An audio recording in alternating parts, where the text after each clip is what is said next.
Bonjour à tous et bienvenue dans cette nouvelle vidéo. Aujourd'hui, on va parler de la factorisation. Alors, factoriser, qu'est-ce que c'est? Où est-ce qu'on en a déjà entendu parler? Qu'est-ce qu'on a déjà fait là-dessus?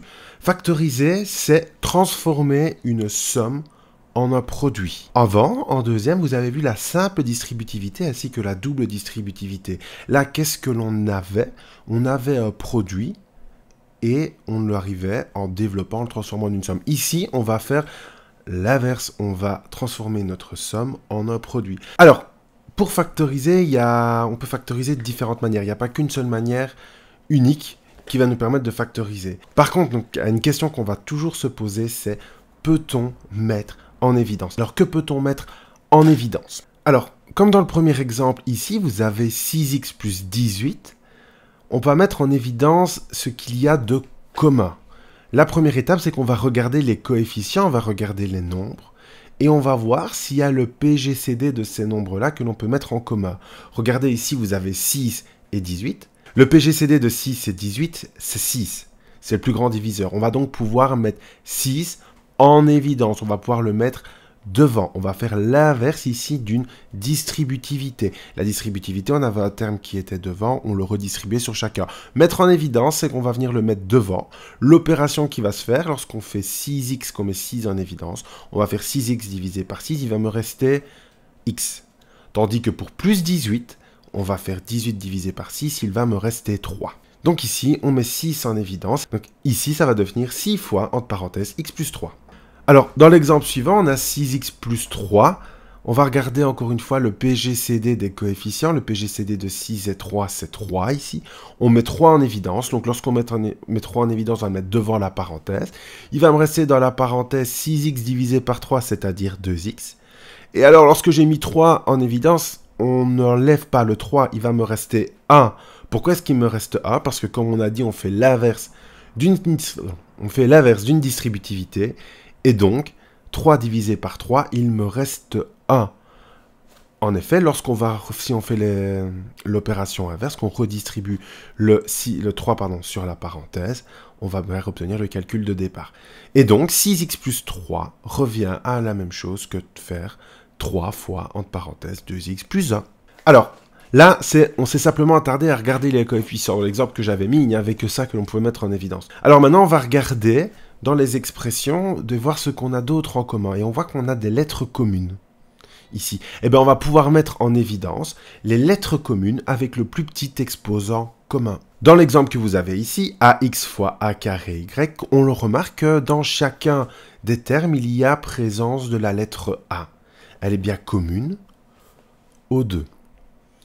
On va donc pouvoir mettre la lettre commune avec le plus petit exposant commun. La lettre commune ici, c'est a. Le plus petit exposant, c'est 1. On met A, exposant A en évidence. On va refaire comme l'étape précédente. Lorsqu'on met en évidence, on fait l'inverse d'une distributivité. Une distributivité, on multipliait. Une mise en évidence, on va diviser par le nombre lorsqu'on va le mettre devant. Et donc, AX divisé, donc on met A en évidence. Et il nous reste dans la parenthèse AX divisé par A, c'est-à-dire X. Et A carré Y divisé par A, il va me rester A Y. Alors, une petite technique, un petit moyen mnémotechnique, lorsqu'on a des lettres et qu'on veut les mettre en évidence, on regarde l'exposant de la lettre que l'on met en évidence et l'exposant que l'on avait au départ. On voit dans la première, on avait AX, A était exposant A, on le mettait en évidence, il m'en restera 0, c'est-à-dire A exposant 0, c'est-à-dire 1.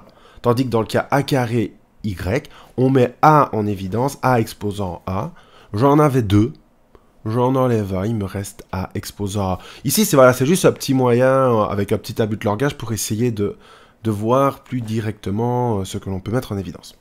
Alors, dernière chose que l'on peut mettre en évidence, ce sont des expressions communes, également avec le plus petit exposant commun. Par exemple, donc on a A fois x-3 plus B fois x-3 au carré. On voit qu'on a l'expression commune x-3 de chaque côté.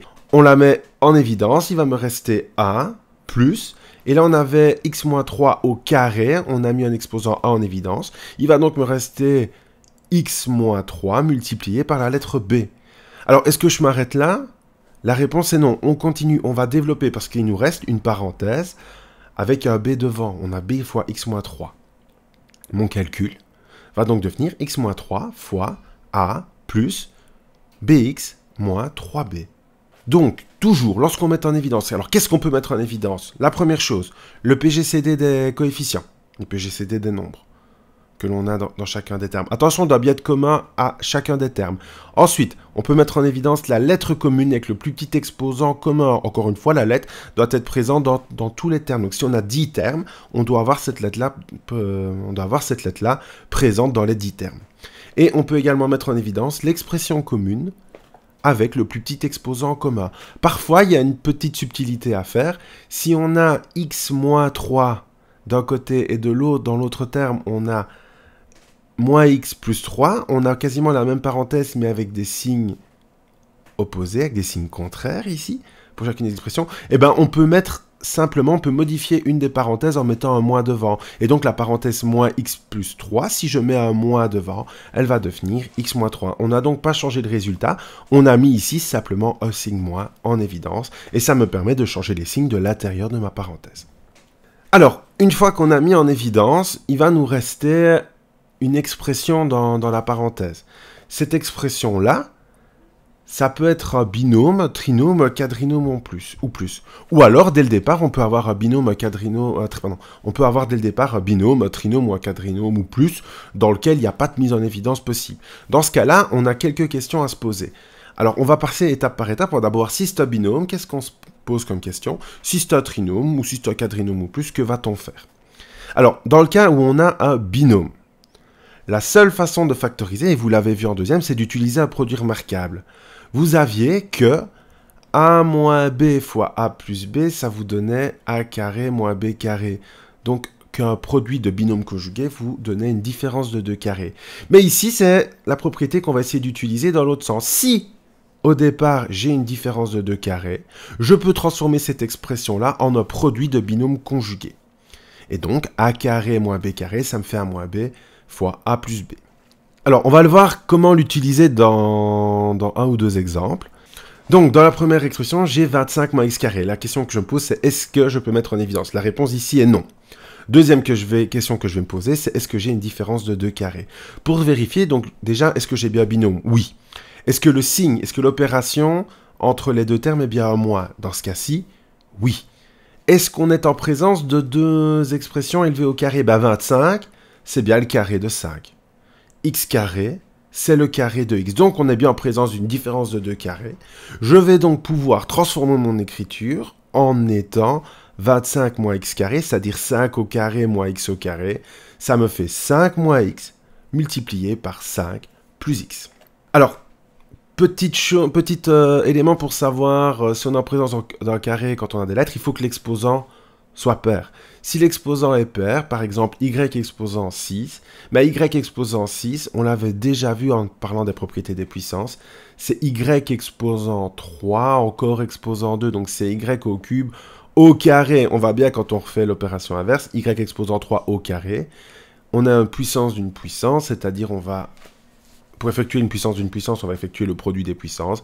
Et donc, y exposant 3 exposant 2, ça donne bien y exposant 6.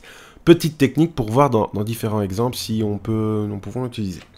Il faut penser également que si on a un binôme, comme par exemple x carré plus y carré, on est bien en présence de 2 carrés. Mais est-ce qu'ici on effectue la différence de 2 carrés? Non. C'est la somme de 2 carrés. On n'a donc pas de technique qui nous permette de factoriser cette expression-là. Maintenant, on a vu si on avait un binôme, on va augmenter, on va avoir un trinôme, c'est-à-dire une somme de 3 monômes. Et la seule façon que l'on a à l'heure actuelle de factoriser, c'est de voir est-ce qu'on est en présence d'un trinôme carré parfait. En deuxième, vous avez vu le produit remarquable, a plus b au carré ou a moins b au carré, c'était égal à a carré plus 2ab plus b carré, ou si on avait un moins entre les deux, si on avait le carré d'une différence, on obtenait a carré moins 2ab plus b carré. Dans ce cas-ci, lorsqu'on est en présence d'un trinôme, on doit essayer de vérifier est-ce qu'on est en présence d'un trinôme carré parfait. Par exemple, nous avons le trinôme x carré plus 2x plus 1. Pour voir le lien dessus, on doit avoir la somme de 2 carrés augmentée ou diminuée du double produit des deux éléments de départ. Alors, on peut remarquer qu'ici que x carré, c'est le carré de x, que 1, c'est le carré de 1. Donc, on a bien x au carré plus 1 au carré. Et on va voir, lorsque je vais effectuer le double produit de x et de 1, si j'obtiens bien le troisième élément de mon trinôme que j'avais au départ. Donc, est-ce que mon troisième élément est bien double produit? Alors, je vais faire 2 fois x fois 1. J'obtiens 2x, qui était bien le troisième élément de mon trinôme de départ. Donc, on est bien en présence d'un trinôme carré parfait. C'est x que j'élève au carré, plus 2 fois x fois 1, plus 1 que j'élève au carré. Comment retranscrire ça? Comment factoriser ceci? Je vais recopier mon premier élément élevé au carré, mais sans le carré, c'est-à-dire ici x. Je vais recopier également le signe du double produit, et ensuite le signe du troisième élément, enfin qui est mon deuxième élément que j'ai élevé au carré, c'est-à-dire a. Et donc x carré plus 2x plus 1 est égal à x plus 1, le tout, au carré. Si le signe de mon double produit était négatif, j'aurais eu un moins à la place du plus, donc j'aurais eu x moins 1 au carré. Alors, comment reconnaître maintenant un trinôme qui n'est pas un carré parfait? On va effectuer la même étape. On va voir si ça en est A. On va supposer que ça en est A, et on va comparer avec ce qu'on a au départ. Donc, prenons l'exemple x carré plus 3x plus 1. Je vais repérer mes deux éléments qui sont des éléments que j'ai élevés au carré. X carré, c'est le carré de x. 1, c'est le carré de A. Et donc, je vais effectuer maintenant le double produit. Je vais voir si le troisième élément que j'obtiens correspond au troisième élément de mon trinôme de départ. Je vais donc faire comme tout à l'heure, 2 fois x fois a. Ça me donne 2x. Je le compare avec le troisième élément de départ, du trinôme de départ. Et je vois ici que ce troisième élément, c'était 3x. 3x n'est pas égal à 2x, donc nous ne sommes pas en présence d'un trinôme carré parfait. Ça ne veut pas dire que mon trinôme n'est pas factorisable, c'est-à-dire je ne peux pas utiliser ces techniques-là pour le factoriser. Il y a une méthode qui va me permettre, enfin il y a plusieurs méthodes qui vont me permettre de factoriser. On en verra plus tard dans d'autres vidéos. Ici, c'est pas le but, on est vraiment dans l'introduction de la factorisation. On va voir plus tard la méthode de factorisation, la méthode de division par ordinaire qui va me permettre de factoriser, mais ça, je vais en faire une vidéo entière vraiment sur cette méthode-là et montrer à quoi elle sert. C'est pour ça que dans cette vidéo-ci, je ne vais pas en parler. Alors, maintenant, si j'ai un quadrinôme ou plus, on va toujours pouvoir utiliser la méthode par ordinaire, mais on ne va pas la voir ici dans cette vidéo-ci. Par contre, on va voir une méthode qui pourrait marcher, c'est la méthode par groupement. Je vais faire un exemple avec un quadrinôme. Donc c'est xy plus ba plus yb plus ax. On peut voir que dans chacun des éléments, dans chacun des termes, je ne vais rien pouvoir mettre en évidence. Ni une lettre qui est commune aux 4, ni le PGCD des coefficients ici qui est 1 pour tous. Donc on ne peut rien mettre en évidence. Par contre, ce que je vais pouvoir faire, c'est, je vois qu'il y a certains éléments que je peux grouper ensemble. Par exemple, si je n'avais que xy plus yb, donc si j'avais xy plus yb, je peux mettre y en évidence et il va me rester x plus b. Pareil, si je prends les deux derniers éléments, c'est-à-dire xa plus ba, je vois qu'il y a la lettre a qui est en commun, je peux donc la mettre en évidence, et il va me rester a fois x plus b. Donc, mon calcul, si je groupe et que je mets en évidence vraiment par deux termes, va devenir y fois x plus b plus a fois x plus b. Que remarque-t-on ici? On est en présence de deux éléments, de deux termes, c'est-à-dire y fois x plus b et a fois x plus b. On remarque que l'expression x plus b, elle est commune aux deux maintenant. Mais je vais pouvoir la mettre en évidence comme tout à l'heure. On avait dit que si on avait une expression commune avec le plus petit exposant, on la met en évidence. Ici, l'expression, c'est x plus b. Le plus petit exposant, c'est 1 pour chacun des termes. Je mets donc x plus b en évidence, et il va me rester x plus b fois y plus a. On a donc pu factoriser ici le quadrinôme. Voilà, ainsi touche la fin de cette vidéo. C'est une vidéo qui est assez longue ici sur la factorisation, mais on a vu vraiment comment factoriser, quelles sont les questions à se poser. Donc, petit récapitulatif. Pour factoriser à l'heure actuelle, qu'est-ce qu'on sait? La première question qu'on va toujours se poser, c'est est-ce que je peux mettre en évidence? Qu'est-ce que je peux mettre en évidence? Le PGCD des coefficients, la lettre commune avec le plus petit exposant commun, enfin avec le plus petit exposant, pardon, et une expression commune avec le plus petit exposant. Ensuite, soit j'ai un binôme, un trinôme ou un quadrinôme. Dans le cadre d'un binôme, est-ce que c'est une différence de deux carrés? Si oui, je peux la transformer en un produit de binôme conjugué. Si j'ai un trinôme, est-ce que c'est un trinôme carré parfait? Si oui, je le transforme en étant le carré d'une somme ou le carré d'une différence. Et si j'ai un quadrinôme, qu'est-ce que je fais? J'essaye de voir si en groupant, je vais pas pouvoir faire des mises en évidence qui vont me permettre de faire apparaître des expressions qui sont communes. Donc voilà, merci. Ainsi touche la fin de cette vidéo. Et je vous dis à bientôt pour une prochaine vidéo très rapidement. Au revoir.